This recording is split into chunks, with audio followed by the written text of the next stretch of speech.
Καλώς ήρθατε στην κουζίνα μου. Κουραμπιέδες, πεντανόστιμοι, τραγανοί και αφράτη. Τα υλικά μας: 500 γραμμάρια βούτυρο, μία κούπα ζάχαρη άχνη, 2 βανίλιες και 4 με 4,5 κούπες αλεύρι. Προαιρετικά, εάν θέλουμε, βάζουμε και μία κούπα αμύγδαλα. Βάζουμε σε ένα μπολ βούτυρο, λιωμένο βούτυρο. Θα ανακατέψουμε λίγο και θα βάλουμε τη ζάχαρη την άχνη.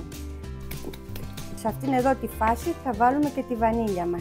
Ανακατεύουμε να ομογενοποιηθούν. Τώρα θα βάλουμε το αλεύρι μας. Το αλεύρι με σύνεση σιγά σιγά να απορροφάει το αλεύρι το βούτυρο για να μπορεί να γίνει ο κουραμπιές μας αφράτος και τραγανός όπως είπαμε. Θα ζυμώνουμε με το χέρι μας μόνο όταν θα νιώσουμε ότι το αλεύρι αρχίζει να αντιστέκεται στο κουτάλι. Είναι ένα υπέροχο γλυκό κουραμπιές που μπορεί να το φάμε όλο το χρόνο, αλλά το έχουμε συνδέσει με τις γιορτές, με τα Χριστούγεννα. Βλέπω ότι αρχίζει να αντιστέκεται η κουτάλα μου. Θα αρχίσω κι εγώ να ζυμώνω με το χέρι. Νομίζω σε αυτή τη φάση εδώ είναι πολύ ωραία η ζύμη μας. Αν μας αρέσει να βάλουμε αμύγδαλα, τη βάζουμε σε αυτήν εδώ τη σύσταση του κουραμπιέ μας. Τώρα το κάνουμε χωρίς αμύγδαλα. Βλέπετε, αφράτο, τραγανό, τραγανιστό.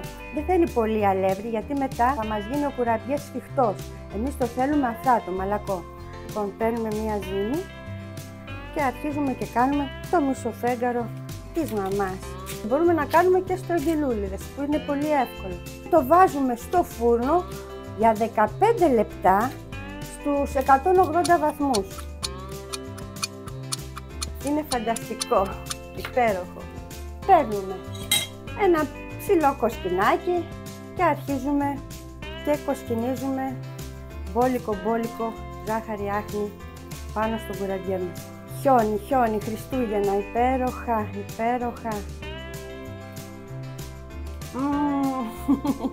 Το βλέπετε, κρατσανιστό, βουτυράτο, όνειρο. Καλές γιορτές!